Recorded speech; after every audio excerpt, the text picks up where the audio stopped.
Portsmouth have announced the signing of Isaac Hayden on loan from Newcastle United. But what exactly does he bring to the table? And why will he get the best out of Zach Swanson and Regan Paul? And I'll tell you exactly why Isaac Hayden can be a game changer for Portsmouth this season.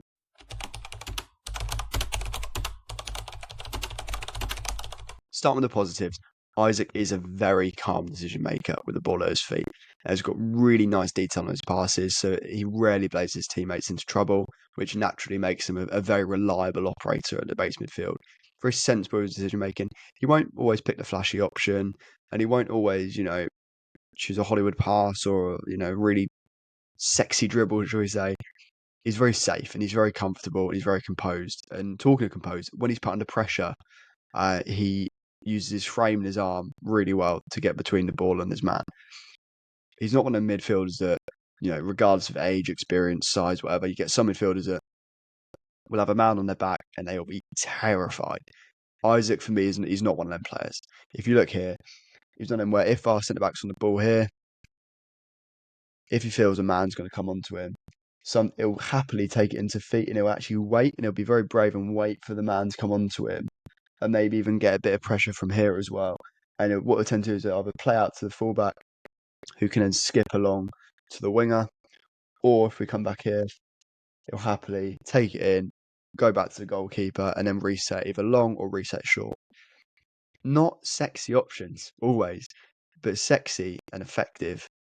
I would say effective might be better than sexy in some scenarios. Maybe in Isaac's case, sexy isn't always better. Now, talking of ball progression, although he's not quite at the Alex Robertson level or the Marlon Pack level, he's a very reliable operator when it comes to moving the ball forward. Normally opting to either drive through the middle with a carry kind of 10 to 20 yards, not huge, but not negligent.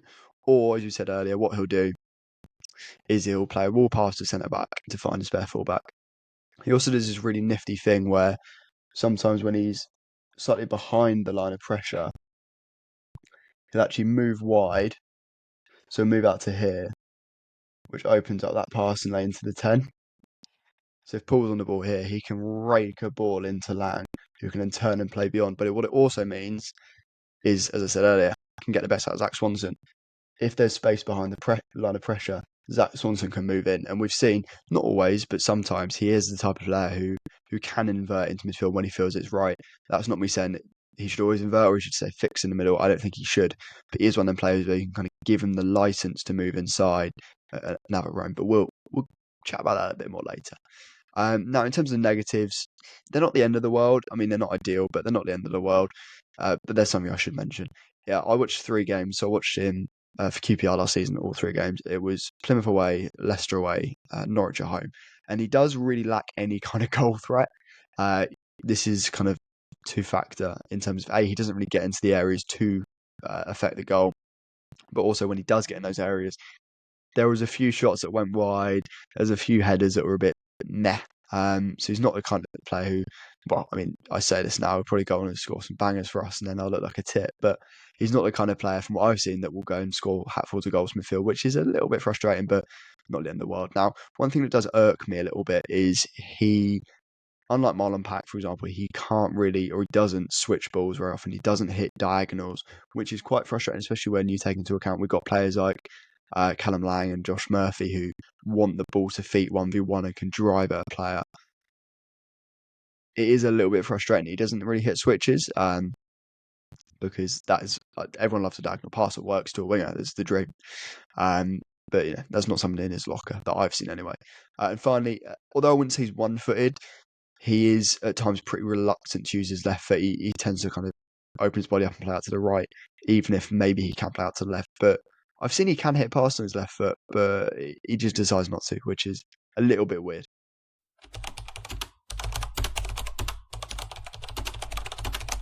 Now, on to the biggest strength of Isaac's game is easily his out of possession work. It's actually quite hard to find some negatives, but there are some, but we'll get to that later. In terms of the positives, though, immaculate positional sense, when to drop, when to step, when to drop into pockets to fill for left backs, and when to where to be when he's defending deep. He blocks from what I saw just a ridiculous amount of shots, and he made loads of interceptions. mainly through A, his intelligent reading of the game, but B, he's got quite long legs. Not to be confused with the Nicolas Cage horror film Long Legs, that's slightly different. That's more of a physical issue for Mr. Longlegs. Where was I? He also mops up quite a silly number of second balls, which is obviously great. I think him and Potts, in that regard, are two midfielders who can drop on second balls quite a lot because of their positioning and their physicality, which is fantastic. And finally, most importantly, he is very rarely caught wrong-sided when going into duels. And what I mean by that is, if let's say our little red boy here has the ball, you always want to try and keep. Where's my pen? Where's my trusty board pen? Here it is. You always want to try and keep your body. You want to keep yourself between the goal and the ball. Now he's a player that will never really be caught over here when he's trying to block that way. He's got a very good sense of where to defend the goal. I was on the fly, see, with a pen, just thinking outside the box. And even when he is, which is rare, but players get beaten all the time. He's got such fantastic timing and tackling technique where he can kind of, a bit like, I'm not sure if you've seen videos like Declan Rice, when he'll kind of tackle from behind, he'll rake round with his leg. He's fantastic. He can tackle off both feet. He can apply his physicality in a really measured way, but really well with his good technique and positional sense. He is absolutely fantastic. So much so that when I looked for negatives, because obviously got to have a balance. I always get called a happy clapper. There really aren't many. I think I picked up 3. There are times where he kind of can switch off to these runners behind him, which is, I think, more of a physical issue, which I'll get to later, which Rob Atkinson might not like. If you remember what I was talking about in the Rob Atkinson video with the slip runs, that can mess him up a little bit, which is slightly concerning. There are also when he's, let's say he's over here, in transition, when passes go way beyond him, it kind of nullifies him because, as we'll get to later, physically he's not got that kind of running power, that massive ground coverage, so it kind of renders him a bit not useless. Useless is harsh, but he can't really affect the game when that happens. And finally, when a ball is switched across to the far side winger, again, similar issue. He can't really get over and affect that.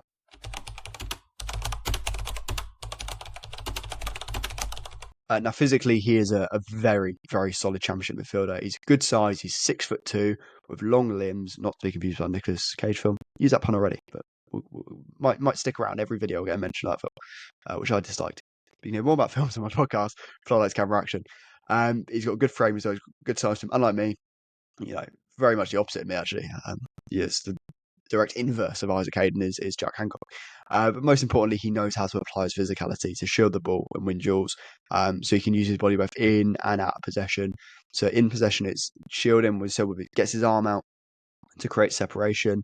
And defensively, it's, again, arm out, shoulder over, hip over to kind of get in front and win duels, which is brilliant.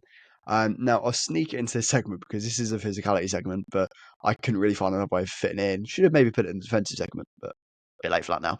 One of his strongest aspects, and probably one of the reasons we signed him, was because of his communication and leadership skills. He is always looking to motivate, issue instructions. When he passes a player in midfield, which is a normal thing to do, he doesn't just kind of let him go. He'll always say, right, he's your man, he's coming. He's not the type of player who will just shirk responsibility, which is really good. He'll always tell people who have to pick up the man. And finally, as you know, if you know me, I love players that win headers because headers win games. That's how headers work. He is a player that wins a lot of headers in midfield, which is lovely. Now, he does have some, I don't know, should we say weaknesses or deficiencies? We'll say weaknesses. He does have some physical weaknesses, which do actually concern me quite a bit. Not to say they're the end of the world, but they do concern me slightly. He's really not quick at all. If you're kind of rating it on a scale of 1 to 5, 5 being the best, 1 being the worst, relative to the league, probably about 2.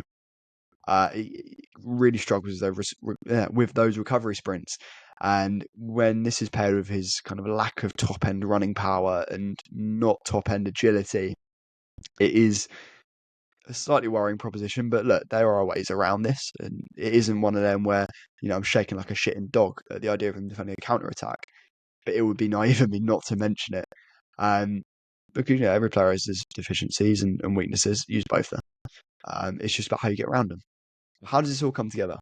How can we best utilise Hayden's many, many, many talents?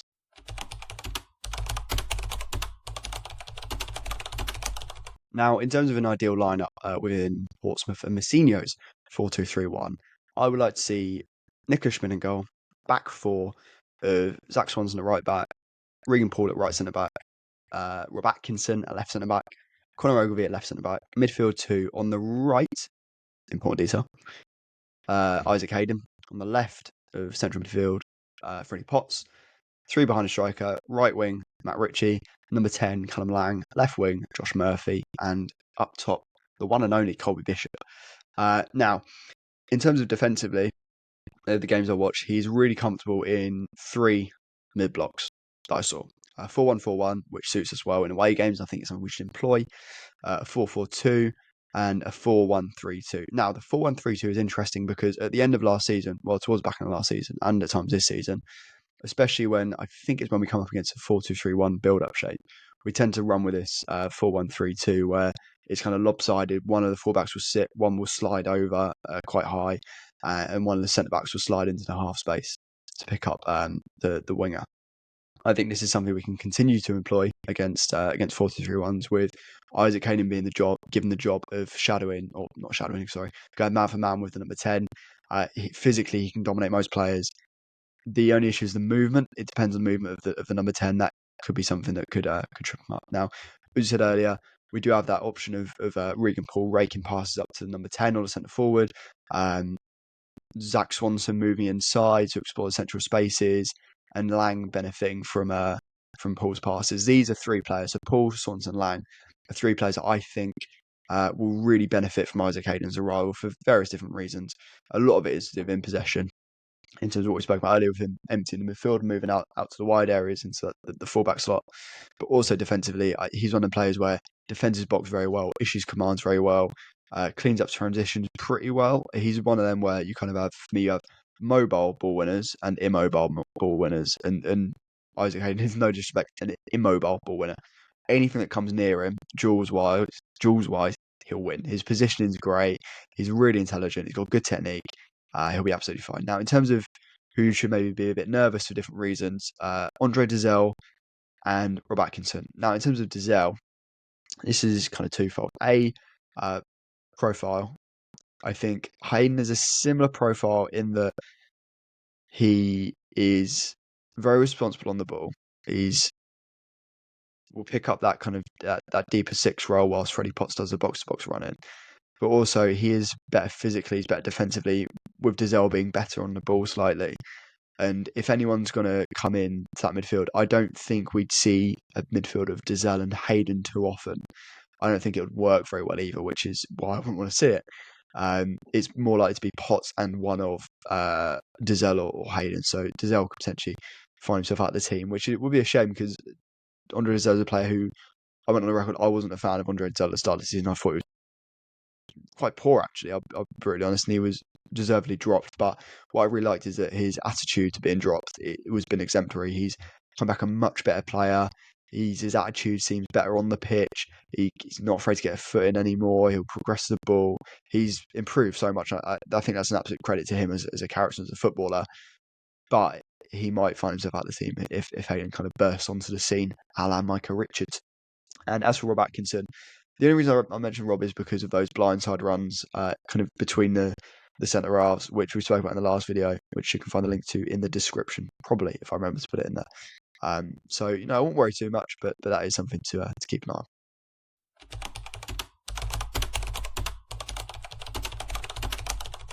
Now, at the beginning of this video, I said I'd tell you why Isaac Hayden will be a game changer for Portsmouth. And it's very simple, actually. It's all because of his mind. More so than his body. He is an immensely intelligent footballer, but you know that already. But I've been holding back a little detail. Now, the crucial detail that I noticed in the 3 games I watched of Isaac Hayden was that he never, on any occasion, made 2 consecutive errors, even small ones. Now, this valuable trait of not making consecutive mistakes, when you make an error, do you make up for it?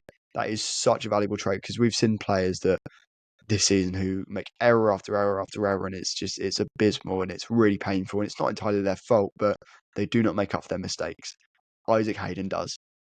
And that valuable trait could just be the difference between staying up and slumming it in League One next season.